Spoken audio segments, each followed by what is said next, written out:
确认我被硫酸摧毁的容貌难以恢复后，老公陆明嘴里说着没事，却消失了一整天。半夜，卫生间传来他压抑的抱怨：“念一，为什么我身边躺的不是你，而是那个丑八怪？就算他是为了救我才变成这样，也不能道德绑架我一辈子吧？总有一天，我会风风光光的娶你，你等我。”我情绪失控，拿起手机删除他的微信，却收到他早已注销的微信号发来的好友申请：“楠楠，我再也不跟社会上的兄弟瞎混了，求你回我一句好不好？”这不是18岁那年他大学落榜后对我说的话吗？我心中一惊，却在看到18岁陆明发来的情话时忘记了害怕，迅速打字回复：“我们分手吧，亲情长相守，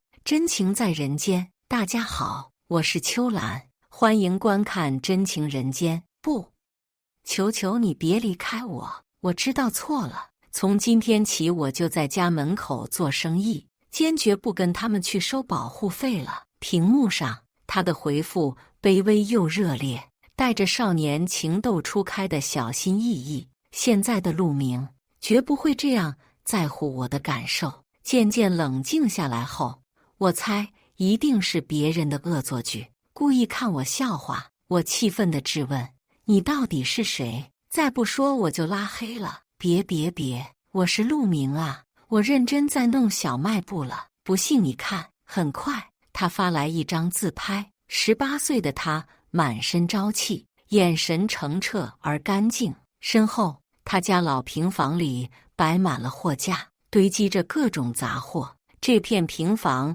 如今早已拆迁，是伪造不了的。难道对面真的是10年前的陆明？思绪不由飞回高中毕业那个暑假。那时，陆明在我的劝说下改邪归正，开启了小卖部。可他曾经拜过码头的大哥不肯放过他，举着硫酸逼他给自己卖命。千钧一发之时，我什么都顾不得思考，本能地挡在陆明身前。火辣辣的疼痛从我脸上蔓延开来，我蜷缩在地上，几欲晕倒。等我醒来，一圈圈绷带缠在脸上。解开那天，护士们眼中的不忍，过路孩子口无遮拦的尖叫，都让我明白，我容貌尽毁，已经成了人见人怕的丑八怪，连大学都没敢去上。你在我心里永远是最美的，嫁给我，我会用一辈子向你证明我的心。他毫不嫌弃地拥抱着我。我曾经以为这是真的，以为一切都值得。手机屏幕闪烁着，18岁的陆明一遍遍对我诉说着自己的决心。我迅速敲下一句话：“你怎样都和我没关系，不要接近我，你只会给我带来不幸。”对面毫不犹豫回复道：“楠楠，你等我，我会向你证明我是认真的。”无力地扣上手机后，卫生间传来响动，我慌忙躺在床上装睡，耳边传来翻箱倒柜的声音。我偷偷把眼睛睁开一条缝，只见陆明找遍我床头柜的每一个角落，才在第3层深处如获至宝地取出精心收藏的首饰盒。打开后，里面纯金的心形项链在灯光的照耀下熠熠生辉。念一，我等不及要把祖传的项链送给你了，我现在就下楼。急匆匆的脚步声后，是机不可闻的关门声，泪再次夺眶而出。明明是他在18岁时亲手将项链戴到我的脖子上，他还慎重地凝视着我的双眼。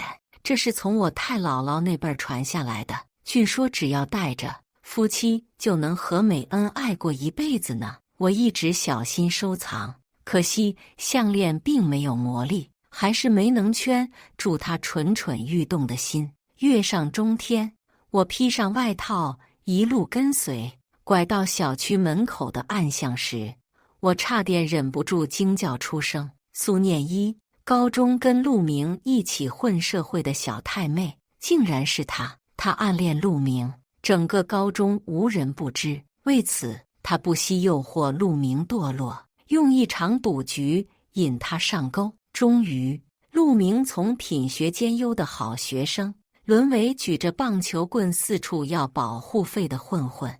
我花了足足3年劝导他，直到高考落榜，养活父母的重责大任落到他肩上时，他才彻底清醒过来，明白我才是真心为他好，然后跟苏念一断了联系。万万想不到，陆明出轨的对象竟然真的是他。这条项链只有你戴着才好看，白楠那副鬼样子根本就不配。陆明欢喜地为苏念一戴上项链，眼中是掩饰不住的惊艳。可他曾说，我是他见过最美的人，是他的放纵毁了我，却要我用一生背负他的罪恶。寂静的小巷子渐渐响起两人肆无忌惮的欢愉声，声音缠绕在一起，钻进我的耳朵，让我落荒而逃。刚跑进小区，口袋的手机又震动起来，打开一看，18岁的陆明欣喜若狂地发来一行文字：收了我的项链，就是我的人了，不许反悔哦。是的，他就是在那天将象征爱情的项链送给了我。想起方才目睹的一幕，真是讽刺。本不想回复，我却觉得脖子痒痒的，一伸手，颈项上赫然戴着一副金项链，纯金的坠子是爱心的形状。我心头一惊，难道他在那边的所作所为真的可以改变未来？听着，我是10年后的白楠，我为你挡下硫酸毁了容，你却出轨苏念一，肆无忌惮地伤害我。如果你真的爱我，就不要再靠近我，求你了。我迫不及待发出一条条消息。对面沉默了很久。18岁的陆明在看到这些话时，一定会嗤之以鼻，甚至以为是恶作剧吧。如果你不信，我还可以告诉你，3年后这片平房会被拆迁，我们靠着拆迁款白手起家，成立物流公司，过上好日子。然后我信。出乎意料的，他回复道：你说话的样子的确和我认识的楠楠不一样。但紧接着他又被心中的不甘淹没，变得歇斯底里。为了你，我刚跟那些大哥打了一架，骨头都快打散了，也要退出。我记得你喜欢的每一首歌，爱吃的每一款零食，每次进货时，我都特意选出来送到你家门口，就为了多看你一眼。你凭什么质疑我的真心？你知道吗？我没等他表白完，手机突然被抢走。如今的陆明沉着脸出现在我身后。你果然在跟踪我，这样正好，也省得我解释了。白楠，我们离婚吧。接着他调出我最新的对话框，眸中闪着嘲弄。反正你也早就跟别人打情骂俏了。他是谁？哼，他一定没见过你这副模样。告诉你，没有男人忍受得了要10年如一日地面对这样丑陋恶心的女人。他已经认不出曾经的自己了。曾经的他，就算被打死，也不会对我说一句重话，更何况是往我的心窝子里扎。苏念一画着精致的妆容，从陆明身后走出来，他的身上全是名牌，想必是陆明送给他的。而陆明从不给我买衣服和包，他说我不出门，买了也用不到。苏念一眼尖地看到我脖子上的项链，下意识摸摸自己的，嘲笑道：哟，看不出你这模样还爱美呢，可带个仿制品招摇过市有意思吗？假的就是假的。和陆明情投意合，能够白头偕老的是我。面对他的挑衅，陆明没有为我说一句话。他从包里取出离婚协议书递过来，原来他早就打算好了，甚至一直随身携带，只是再找个时机提出来而已。既然如此，我成全他。接过笔刚要签字，我才发现他企图把我们共同打拼的物流公司股份全部据为己有。你是不是忘了，当初创办公司的钱，也有我家拆迁得来的一半。陆明像是听到了天大的笑话。拜托，现在的陆氏物流已经是全城最大的物流集团，这全是我一个人的血汗。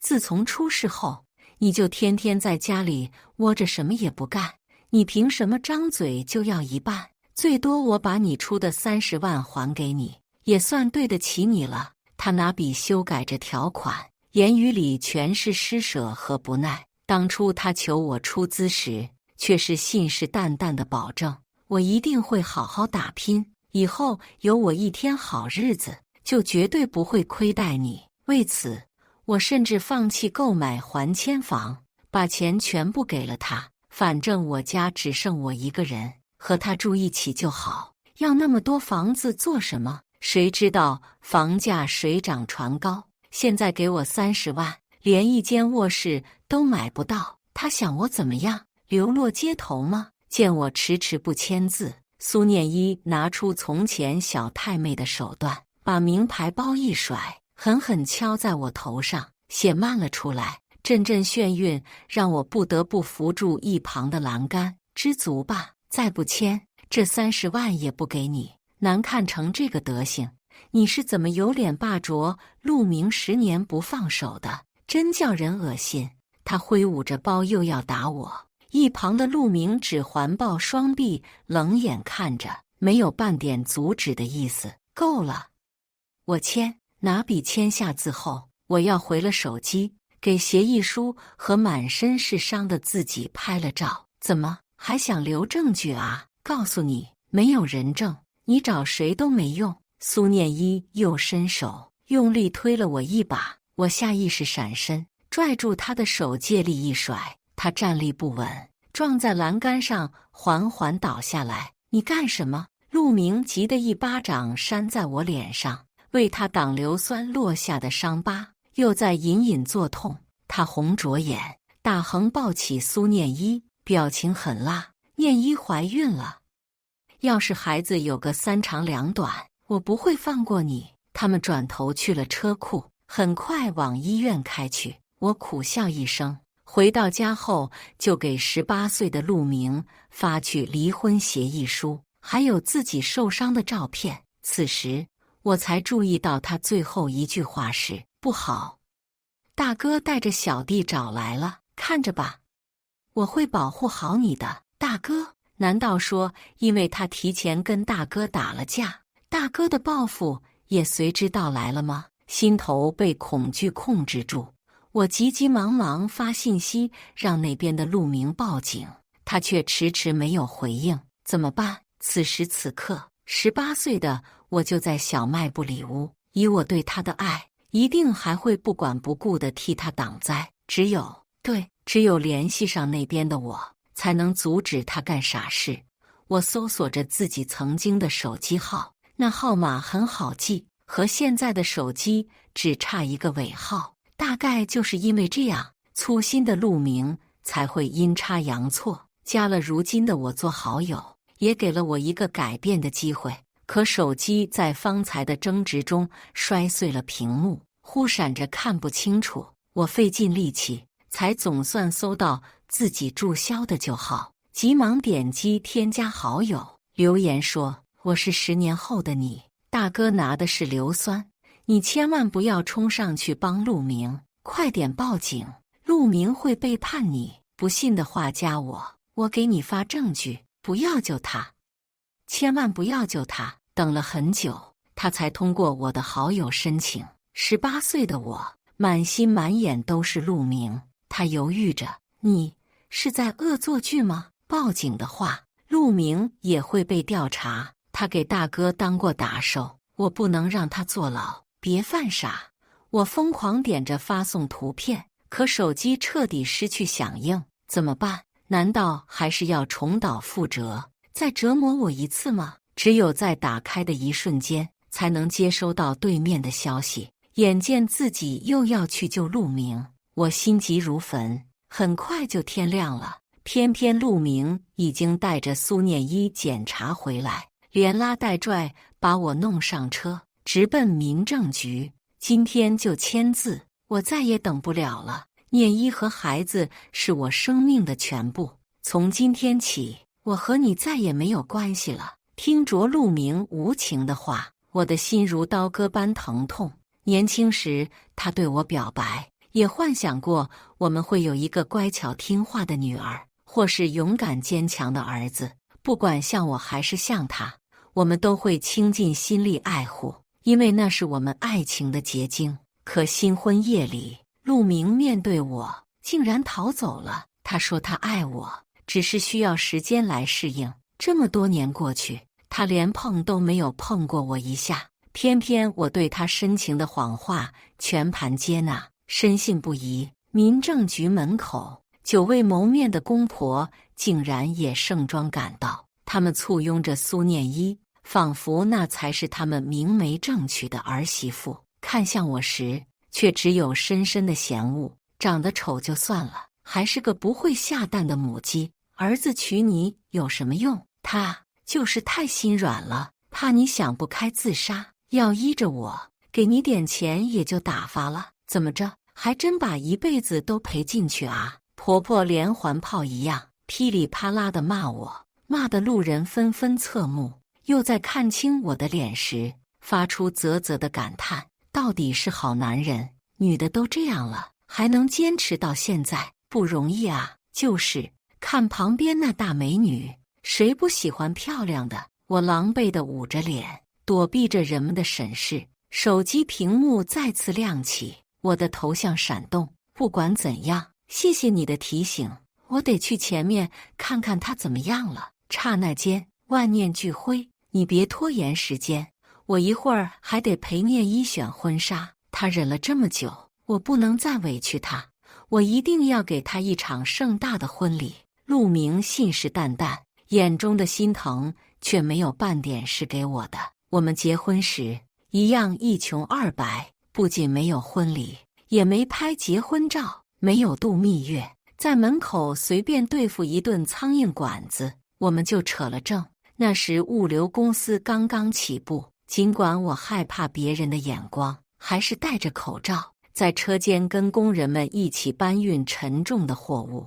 我总想着自己多干一分，陆明就能轻松一点。直到公司的资金流渐渐充裕，能够请得起足够人手后，我才慢慢放下公司的事务，回到家里。这些他全都不记得了，就连我为他挡下硫酸的恩情，也统统抛到了脑后。我实在太傻，才会为这样的男人辜负自己的青春，辜负自己的一生。确定要离婚吗？民政局的工作人员机械式地问。可他抬头时，立刻露出了然的表情，仿佛我被离婚是理所应当的事。陆明急切地点了点头。离。我只说了一个字，不想被他听出声音里抑制不住的哽咽。手机屏幕依然黑着，不会有奇迹发生了。工作人员接过我们的资料，陆明和苏念一双手交握，甜蜜的对视，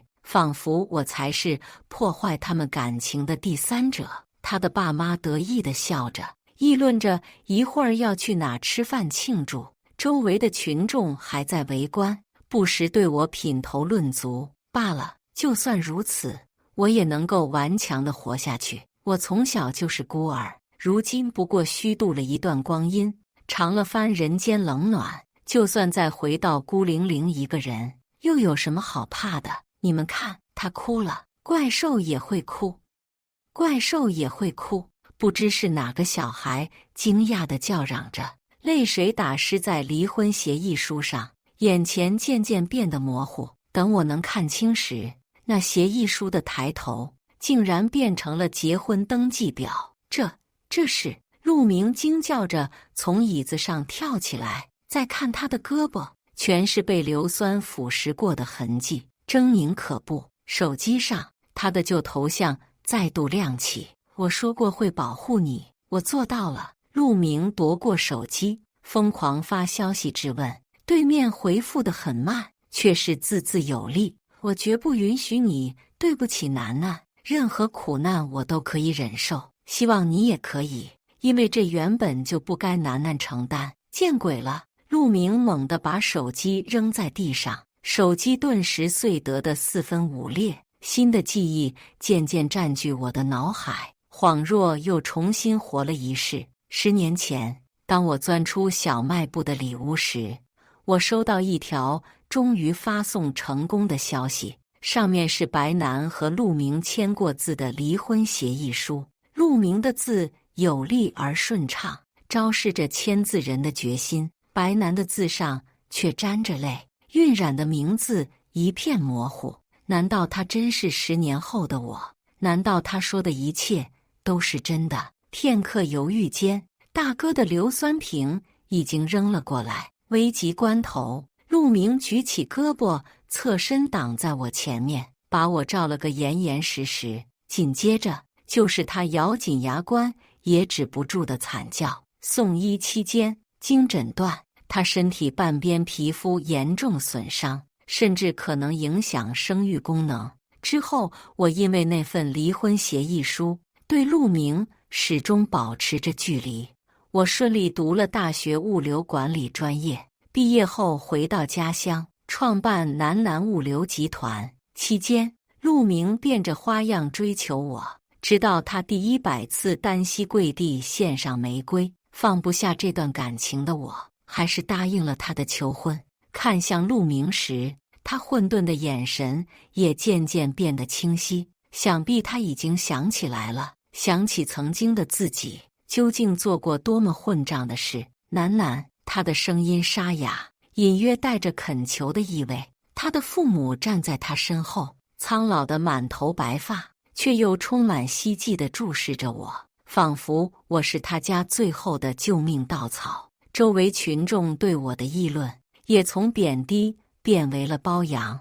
这女的真是重情义啊，男的都这副德行了还愿意嫁。听说女的是个大老板，身家上千万呢。民政局的工作人员开口道：陆先生，你是否愿意娶白小姐为妻？陆明眼眶含泪，重重点下了头。那白小姐，你是否愿意与陆先生结为夫妻？想着消失的苏念一，想着他们对我赤裸裸的背叛和欺辱，我冷笑着抽回递上去的资料，戴上墨镜转头，大步往门外走去。不愿意，这辈子我和你陆明都不会有任何关系。南南物流的董事长办公室内，我一份份审阅着不同部门递上来的文件。助理是我们高中班级的班草钱英，因为他毕业于名牌大学，名字又吉利，加上长得养眼，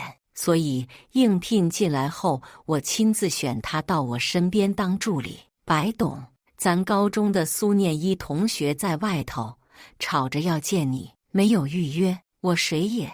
我从文件堆里抬起头，再次确认来的是谁。苏念一，就是打架被开除的小太妹。这么多年，我倒是想看看她变成什么样子，让她进来。这次的苏念一没有千万身家的男人加持，只穿得起最普通的地摊货。偏偏她爱化妆，廉价的化妆品在她脸上就好像刷了一层滑稽的油漆，粉花花往下掉。她仰着下巴，用理所当然的口吻命令我：白楠，念在我们过去的交情，你怎么也得给我安排个工作吧。交情？我不记得我们有任何交情，只知道他游说陆明跟他混社会时，因为我的拦阻，他找地痞流氓揍过我。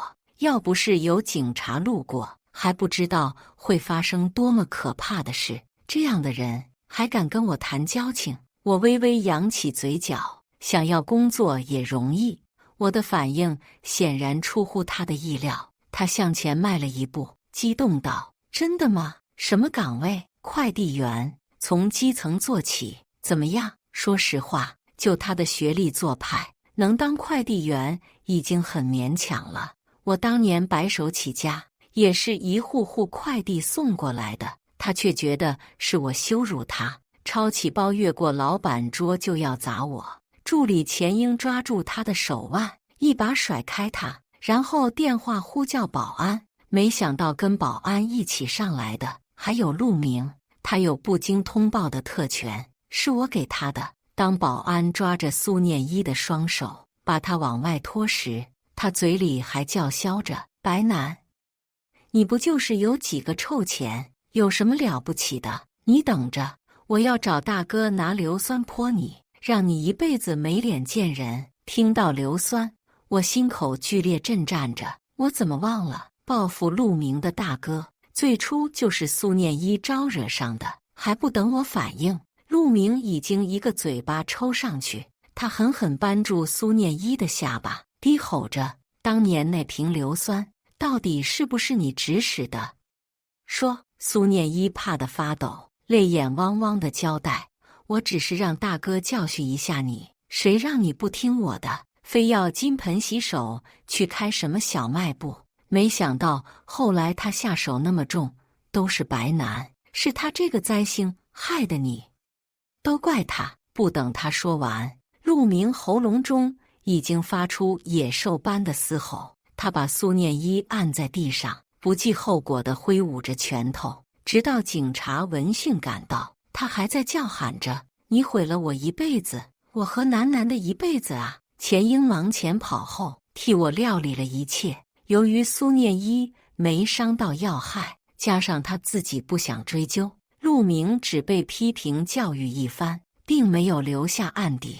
这小太妹在外头耍横，对你倒是一往情深。我由衷的感叹，这话听在陆明耳朵里，却满是讽刺的味道。楠楠，我真的知道错了，我混蛋，我不是人，我被鬼迷了心窍，才会干出那种畜生不如的蠢事。他说一句，就抽自己一巴掌。很快，他两边脸都被扇得通红。够了！我闭起眼，再睁开时，只淡淡地说：“反正那些事都过去了，至少这一次，你还没有对不起我，我也不会给你对不起我的机会。”陆明垂着头，眼前晦暗不明，外面又响起喧闹，据说是陆明的父母跑来找我。到集团1楼大厅时，他的父母局促地坐在真皮沙发上，见我下楼，赶紧迎了上来：“楠楠，上次民政局你们爽约不要紧，我已经又拿了号，你们什么时候再去登记啊？”登记？我好笑地反问。陆明连个正式工作都没有，他凭什么娶我？他妈妈搓了搓手：“这个，你们毕竟是青梅竹马长起来的，再说你也答应了不是？不愿意再和他纠缠。”我干脆背过身去，把场面交给钱英发挥。他一向能帮我把所有事都处理得妥妥帖帖。他先是给陆明爸妈倒上了茶，语重心长地劝道：“其实你们也知道，陆明现在和白总根本不是一个世界的人。就算白总之前念着旧情，咱也不能痴心妄想，不是？”陆母啧啧地咂着嘴，比比划划地说：“怎么是痴心妄想呢？我儿子这伤，说到底也是为白楠挡的，他总不能忘恩负义吧？”接着，他竟大吵大嚷起来，在我的地盘上痛数我的不是。原来他也知道什么叫忘恩负义，先礼后兵。钱英也板起脸来：“阿姨，您这么说就不对了。苏念一已经承认，那大哥拿硫酸闹事是他撺掇的，要算账也该找苏念一算。我有个好主意，正好苏念一也没结婚，对陆明也是情有独钟，你们别一棵树吊死，干脆找苏念一去。”陆父陆母还想争辩，钱英做事打电话道：“你儿子年轻时候跟着苏念一混社会，可闯过不少祸。要是你们再闹事，我可要举报立功了。”听到这儿，陆父陆母只能带着陆明灰溜溜的要走。我从背后喊住陆明：“如果你愿意从搬运工做起，明天可以到车间上班。毕竟这个陆明竭力保护过我，至少让他有机会自食其力，也体会一下我为他创业的不易。”陆明连连点头：“我愿意。”只要能见到你，我什么愿意做。其实他错了，我身为董事长，每天要处理的琐事极为繁杂，怎么有时间天天去车间呢？过了整整1个月，还是钱英提醒我给通过实习期的陆明转正，我才又想起他来。坐车到达南郊的分拣中心，陆明正穿着灰扑扑的工服，一件件搬运着沉重的货物。曾经高高在上、西装革履的他，仿佛真的不见了。现在，他只是一个普通到不能再普通的人。不远处，苏念一拿着一壶茶给陆明递过来，陆明却紧闭着嘴，一口不喝，还让他滚。你不是喜欢苏念一吗？为什么不答应？如果不喜欢，高中时他就不会被苏念一勾得退了学，婚后也不会出轨到失去人性，肆无忌惮地在我伤口上撒盐。见到我后，陆明的眼眶瞬间被泪打湿。他从裤子口袋里取出那条蒙尘的心形项链。也许，如果你一直戴着，我们可以幸福下去。我现在送给你，你还愿意戴它吗？这条项链在证实他出轨后，就被我扯下来，随手扔掉。不知他从哪里找来的，送给苏念一吧。你不是说过，迫不及待要看见他带上你的传家宝，给你生儿育女吗？白楠，他扑通一声跪下，抱住我的双腿。我真的爱你，就算我那么混账。一开始我对你的爱也都是真的，但这份爱太沉重了。之前每次看到你脸上的疤，我就会想，欠你的恩情，这辈子我用尽所有力气也还不清，我简直要窒息了。甚至只要想到这件事，我连碰你都做不到。不是我不想，是我真的做不到。我明白了，大恩如大仇，但会这么想的人，难道不是禽兽不如吗？陆明还在自顾自地诉说着，那个时候，苏念一闯进我的生命，他跟记忆里一样活泼。和他在一起时，我没有任何心理负担，是前所未有的轻松。我实在太放纵了，才会真的把这种轻松当成了爱。其实，它只是我的情绪出口而已。我爱的从始至终都只有你一个人。再给我一次机会，相信我，不是我不信，是我实在给过他太多机会。高中苦劝3年，让他改邪归正，发现他出轨后，他随时回头，我都会在。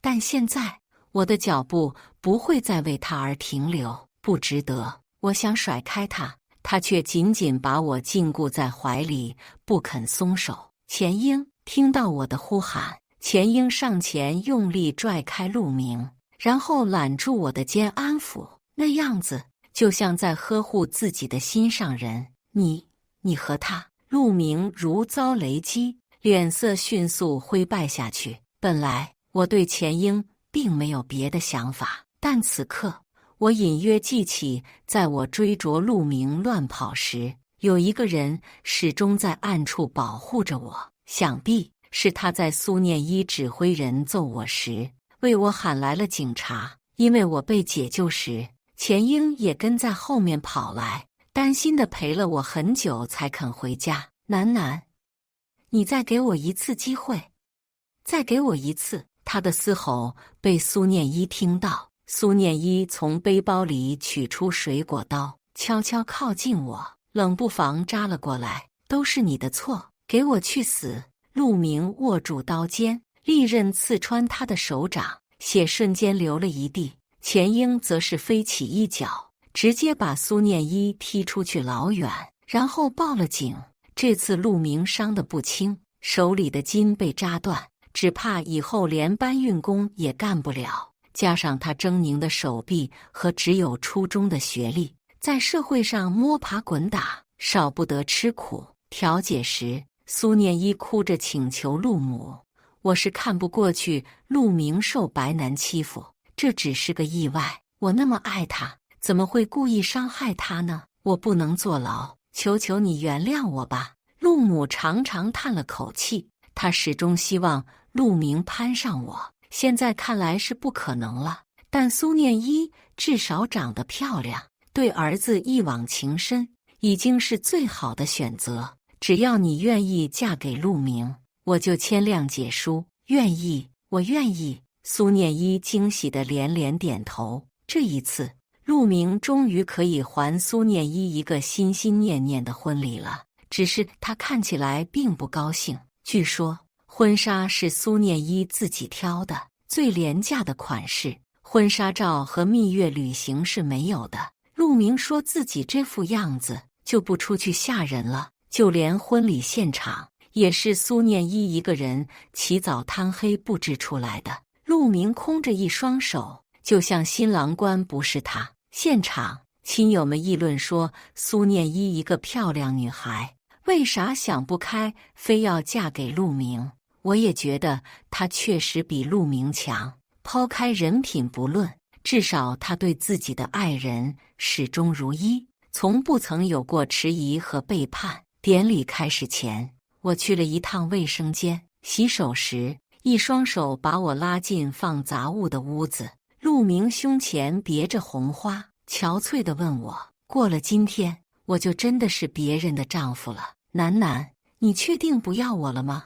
我忍不住翻了个白眼，都这种关头了，他竟然还在纠结，他到底能不能对自己的感情负责一些？不愿意就别同意啊！你放心，我和钱英已经订婚了，下个月我们就去欧洲度蜜月，这辈子都会幸幸福福的。经过上次的危机，钱英正式向我表白，我这才明白，这个国外留学归来的高材生为什么放着大城市不去，非要来老家给我做助理。而他以前对我默默的关心和付出，我却一点也没有察觉。你啊，那会儿满心都是陆明一个人，根本看不到我。我好容易学成回国，想给你幸福，就听说你要嫁给他，幸好你及时清醒过来，不然我真的会心碎的。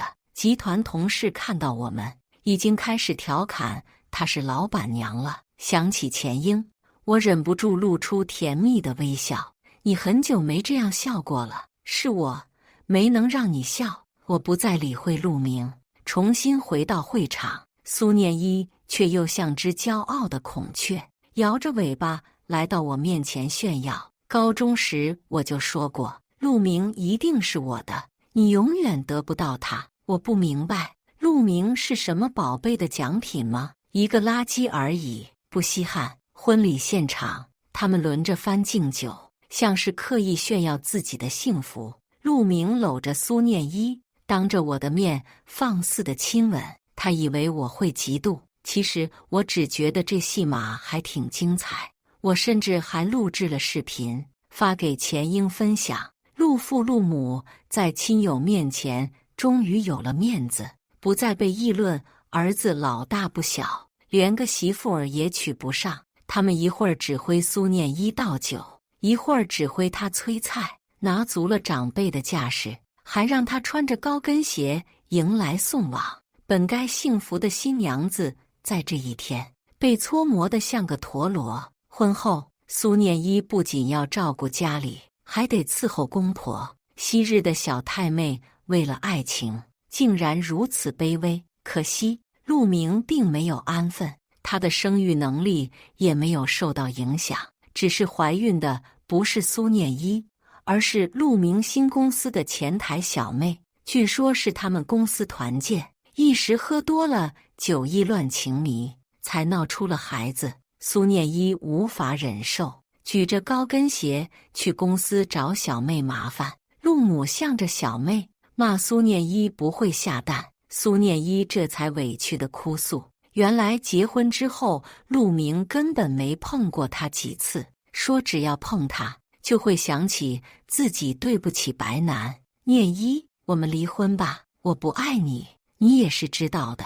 苏念一彻底陷入崩溃，在家里大哭大闹，回旋镖终于划破时空，砸到了他自己身上。听说孩子最后没能生下来，苏念一拜托刚出狱的社会大哥，生生把小妹打到流产。他自己也因为故意伤害被捕。狱中，陆明和他办理了离婚。在一次外出就医途中，他选择跳车自杀，死在了快速路上。从此，陆明孑然一身，再也没有结婚，活得像行尸走肉。钱英，这就是你留学的伯明翰大学吗？蜜月期间，钱英带我参观了他留学期间的校舍，给我看了他上学时候的笔记，几乎每隔几页，他就要写一遍我的名字。我们在伦敦看大本钟，在巴黎登上埃菲尔铁塔，在威尼斯的水乡里划着船，依偎在一起。修正了错误的人生轨迹后，我终于找到了幸福。感谢大家的观看，欢迎大家在下方评论区讨论。如果你喜欢这类故事，记得点击订阅《真情人间》，并分享给更多的人，这会对我帮助很大。再次感谢大家的观看。